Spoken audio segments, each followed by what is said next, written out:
If this video popped up, you treat your diet in one of two ways. The first person doesn't care about what they eat. They don't track at all what they put in their mouth, and as a result, don't understand what effects that's having on their body. They don't understand what they're gonna get out of that. Or two, you're a gym bro that thinks he's a genius and thinks he's dieting, but he fell for the if it fits your macro scam. Today we're going to talk about why these two things are really bad and the things that you can implement to actually get a proper real diet that's going to actually fuel your body for success. It's going to fuel your body for improvement that you've never seen before. You're actually going to make the gains that you thought weren't possible. The gains that you thought you should be getting maybe. You put so much effort into the gym, your sleep is right and everything, but your diet is still lacking. And that's why your physique looks mid, that's why it's holding you back. That's why you're 80%, 70% of your potential, rather than actually 100%. So we're gonna fix your diet today, in the things that we're gonna talk about, and you're gonna actually see the best progression in your physique that you've ever seen in months. In months, I can guarantee that. If you're the first person, by the way, who doesn't care about what they eat, doesn't track what they put in their mouth, etc. I'm not saying to you, you should track meticulously every single calorie, because obviously some people just aren't able to do that.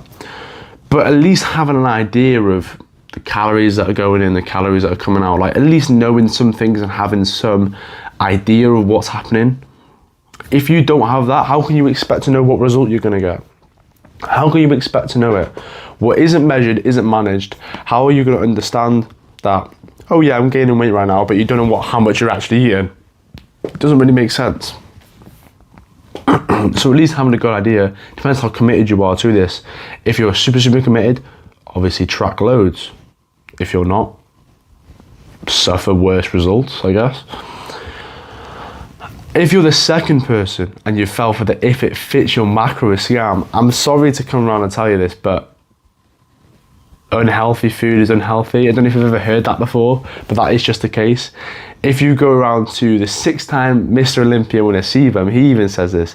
He's someone who has to eat a ridiculous amount of calories every single day, right? He eats so much food in his off season, probably like 5,000-6,000 calories or whatever.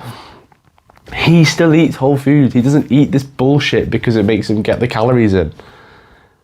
So if he's good enough for a 6-time Mr. Olympia winner, by the way, I think he won it 6 times in a row, maybe. Like, that's ridiculous. And if it's good enough for him and his coaches and his team, then why are we sitting here being like, yeah, I'm gonna eat a pizza today, that's gonna get fit in my macros.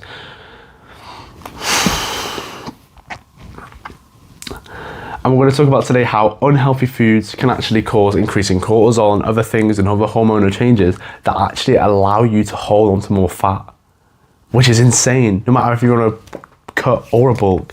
So we're going to talk about all these things today. Hopefully I can change your mindset and change your philosophy about how you eat food, and we're going to get you the best diet that you've ever had in your life. Chapter 1, ingredients list. Having a diet is really vague and you're not sure what you should eat, when you should eat it, etc, etc. Starting off is really difficult, so we're going to start it off in the most simple way possible. We're going to pick the foods that you're going to eat. You're going to know and be able to recite by the end of this video what foods that you have in your diet, because there's going to be that few, around 20 or 30. And the better you can read off the ingredient list that you have in your diet, the more successful that diet is going to be. So we're going to pick 20 to 30 foods that you're going to have in your diet. And the key is they're all going to be, all 100% are going to be whole foods. Now you may turn around to me and be like, what the fuck's a whole food? I don't know what that is. I want you to imagine your fridge or your freezer downstairs, and I want you to imagine the food that's in there. You can go downstairs, depends what family you have actually, but you go downstairs, you pull out the food. All right, let's say it's a freezer pizza, for example. And you can imagine turning the box around and seeing a plethora of ingredients, right? Fucking sodium and all these chemicals that you can't pronounce. That's an example of an extremely processed food. And that is the opposite of a whole food. A whole food is something that you can't imagine having an ingredient list because it's just that food on its own. A cucumber, a sweet potato, for example, you can't imagine them having an ingredients list because it's just a cucumber. It's just a sweet potato. You know, they're an example of whole foods. And we're gonna make a list now. Literally during this video, you're gonna get a pen and we're gonna make a list of 20 to 30 foods that you're gonna have in your diet that are all whole foods. So I want you to get down 5 categories with me right now. I want you to get down meats, so protein sources, carbs, veg, fruit, and accessories. And we'll go through what accessories means in a minute. Obviously, in your meat or protein category, you're going to pick like 3 to 5 different types of protein sources or meat that you can eat consistently every single day. And here's the key. It's got to be something that you can cook, and it's got to be accessible to you. They're the 2 most important things when I want you to consider your ingredients list. This is a custom to you. Yours may not be the same as mine because I have foods that are accessible to me that I can cook that you can't. You have foods that are accessible to you and that you can cook that I can't. So I can't tell you, yeah, eat this at this time, eat that at that time, eat that at that time, even though you'd love that advice because it takes out all the bullshit. Even though you'd love that advice, right? I can't tell you that because it might not work for you. So this is the most important thing when you're making this list. Is it accessible to you? Can you cook it? So for me, I'll have white fish, chicken, ground beef, steak. They're the things that are accessible to me that I can eat and that I can cook, right? So I'm gonna eat those foods. And I'll do the same with carbs, the same with veg, the same with fruit, and the same with accessories. And what accessories are there foods that don't fit into the previous 4 categories that you still want to eat. So eggs isn't a meat, a carb, a veg, or a fruit, right? It's not any of those. But it's something that you want to consider in your diet. Eggs are really healthy for you. They've just come out with the studies now. Everyone used to say that they increase your cortisol, etc. It turns out it actually, cholesterol, not cortisol, but as a result, increase your cortisol. But it turns out it actually doesn't. It turns out it's actually good cholesterol and actually really good for you. So accessories, so like eggs, maybe almond butter, honey, unflavored protein powder, creatine, all these different things that you may consider in your diet that don't fit into the previous 4 categories. And admittedly, there may be more than 3 to 5 in this accessories category just because there's more foods that you're going to want to eat that don't fit into the previous 4 categories. So I want you to fill that list out, literally right now. Pause the video and fill that list out. Hopefully you're back now and you've made a list that is full of whole foods, around 20 to 30 in total, accessible to you and that you can cook. And already we're ahead of like 90% of the competition when it comes to diet. You've already made the most difficult part, the actual structure to it. Chapter 2, consistency. We're going to put your meal list into plan. We're going to put it into real life. And that's literally by making you consistent at eating the foods that you said you would, right? And the way we do that is a scheduled meal list. Now you've literally faces drop, right? You do not want to hear this advice today. You're going to eat the same foods, the same meals at the same times all the time. That is what I do, and that's the honest truth I'm going to give you. You could tell that I'm bullshitting. I'm going to turn around and be like, yeah, you can eat this really nice food at this time, and then you can do this and then and then and then. No, you're going to eat the same things at the same time every single day. I'm going to talk about why that's most important for me and why that's so good for your diet. But first, we need to make a meal list. So you know how we made an ingredients list? Now we need to make a meal list. So make meals from the foods that you said that you would eat, right? So you've got your ingredient list, like your chicken, your like sweet potato, your rice, your eggs or whatever. You're gonna make meals out of that. For example, mine would be 6 eggs, 4 toast, cheese, 30 grams of cheese, and a coffee. That's an example meal that I made, and I want you to make around 5 to 10 of these meals that you can see yourself eating every single day. And one step further, you can separate these into breakfast, lunch, and dinner. So you can make like 2 meals for breakfast, 2 or 3 idea meals for lunch, and 2 or 3 idea meals for your tea or your dinner. And this way you have an idea and you start to have a structure to what you could eat in a whole day. And that's gonna be super important for when we talk about eating the same things all the time.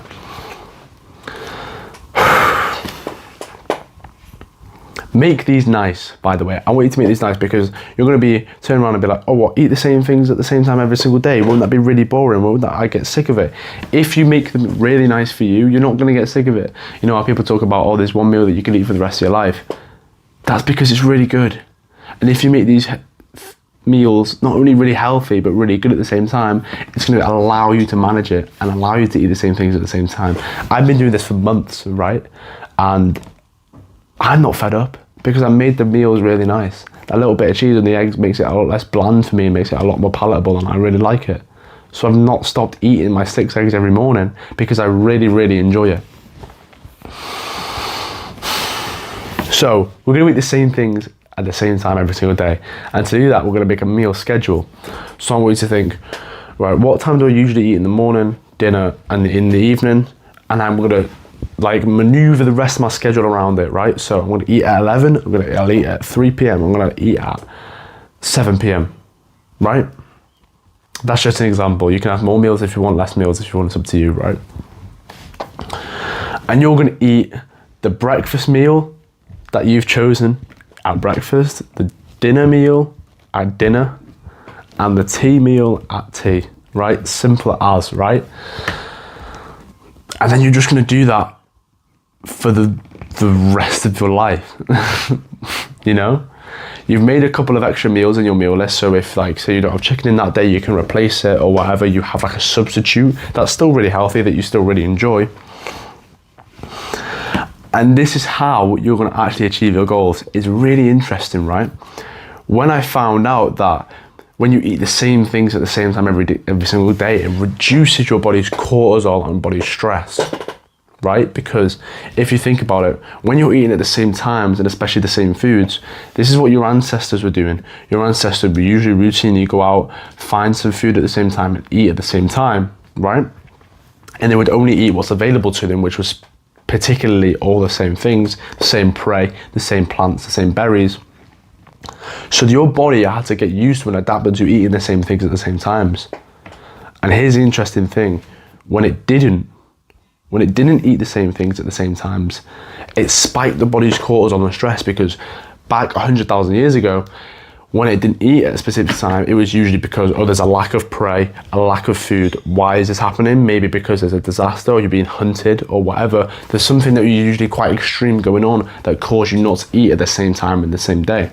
So then your body would release a load of cortisol, release a load of stress, and that would allow you to not only increase your cravings, which I found really interesting. Increasing stress and cortisol increases your cravings, so you're more likely to cheat on your diet because you're stressed.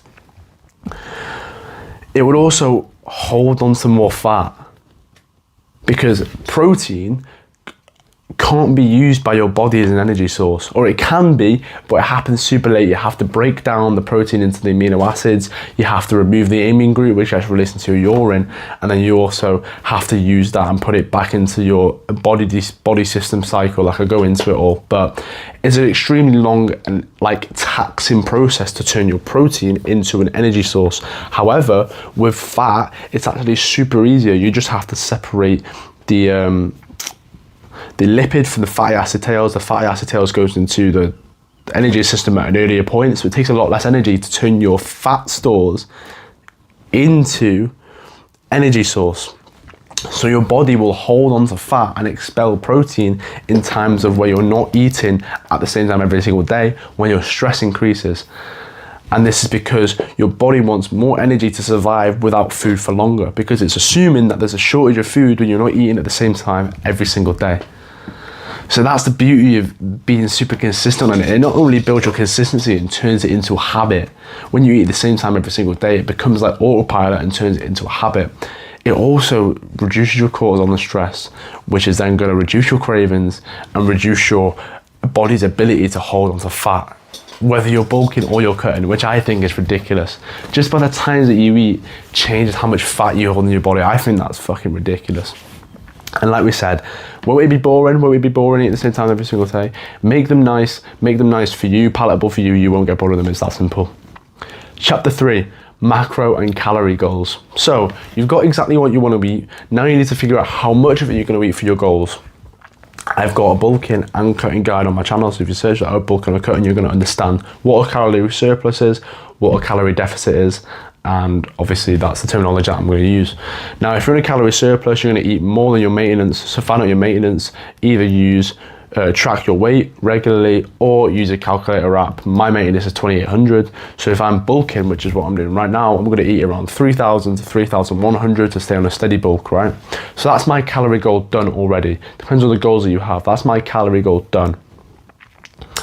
So now I need to figure out how much of each food that I've set that I'm going to eat to then reach my calorie goals. And what I do is I just go on MyFitnessPal and I just play around with it. All right, I'll have 6 eggs here, I'll have that much amount of rice here, I'll have that much amount of chicken there, I'll have that much amount of steak in the evening, I'll have that much amount of sweet potato with it, that much amount of broccoli, and I'll play with it until I get to the right amount of calories.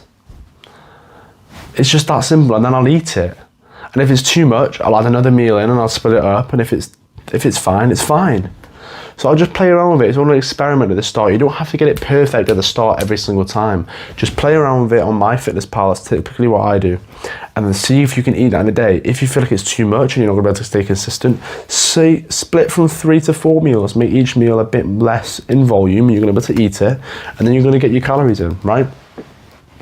So that's literally exactly what I do. Play around with it. You don't have to get perfect the first time. Just play around with it until it's manageable for you.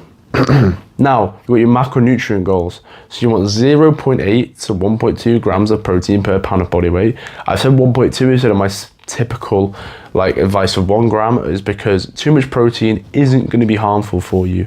Don't be scared of having too much protein. So I don't want you to obsess over a really, really narrow range. Times your body weight in pounds by 0.8, times your body weight in pounds by 1.2. They're the range of grams of protein that you can have. As long as you get within that range, you'll be making enough protein for muscle growth. It's that simple. And then take your body weight in pounds, divide by 2. That's how many grams of fat you should have every single day. And then the rest of your grams will come from carbs, right? It's that simple. So you can go on MyFitnessPal, you can adjust the macronutrient goals as well as the calorie goals to have these. So for me, it would be like, I'm 80 kilo, so I'm 170 pounds-ish. So it'll be about 170 grams of protein for me. It'll be about 85 grams of fat, and then the rest will be carbs. So it'll be like 420 grams of carbs to fit my calorie goal. Once you have all these set, now the great thing is when it's in your schedule and you have all these things set, you don't have to worry about these macro goals ever again. You don't have to worry about the carb goals ever again. You don't have to worry about the calorie goals ever again until you want to change them, because it's already done. It's already all made sure it's correct in your meal list. And now all you have to do is look at your meal list and go, oh, I have to eat that today. Done. And then as long as you follow your meal plan that we've already produced, you're going to hit all your calorie goals, all your macro goals, and have a sick diet at the same fucking time. And now you don't have to put all your energy into that every single day. You don't have to get constant decision fatigue of what should I eat, what should I eat, what should I eat, because you know that you're going to achieve all the goals that you want, macronutrient and calorie, and have a really clean diet at the same time if you just follow your meal plan. So it removes all the bullshit, all the ambiguity from it. And that's how you have an insane diet that can transform your physique. That's it. Make an ingredient list, that whole foods, make a meal list that really nice, then eat that list at the same time every single day. And I guarantee that as long as it fits your calorie and macronutrient goals, you'll make the best progress in your fitness that you've ever seen. I'm on this right now, and it's so good to not have to think about your diet and just know it's healthy and just know it's good. I put zero thought into my diet, and sometimes it gets me, it's like, oh, I've not thought about my diet in ages, but then I think, but my past self already sorted it out for me, and it's sound. And every now and then I'll check to make sure I'm on the right path, and every single time I am. So I don't have to think about this bullshit of, oh, should I eat food? Should I eat this? Should I eat that? I don't have to think about waste my energy on it, because I know that my previous self has made sure that my diet is hitting every single goal that I want in my life, and it's already healthy. So that makes it super easy on me. I don't have to think about it for the next 3-4 months while I'm bulking until I change to a maintenance or cutting diet. We'll see. So that's the perfect guide to a diet. If you want any other advice within your fitness journey, we have the first link in the description, where it's my community where you build a top 1% physique in your age category. You're gonna make the most progress in your fitness journey that I think is possible. We're gonna take you through all the mistakes that I've made to build a 1% physique in my age category, and we're gonna get you there so much faster. You're gonna meet guys who have also joined that are in the same mindset as you. You can meet training partners. I think it's a genuinely great product. Honestly, it's like half the price of Ultimate Edition on FIFA to transform your physique. And the second link in the description is my personal Instagram. If you feel like you have a question about any of the advice that I've given today, or any advice about fitness or anything in general, feel free to message me on there. I guarantee I'll answer. Just be like, oh, yo bro, I got this question about fitness, yada yada yada. I guarantee I'll answer, bro. So, there are 2 things in my description. I hope this diet video helped, and I can't wait for you to transform your physique in the future. Have a good session, bro, and I'll see you later.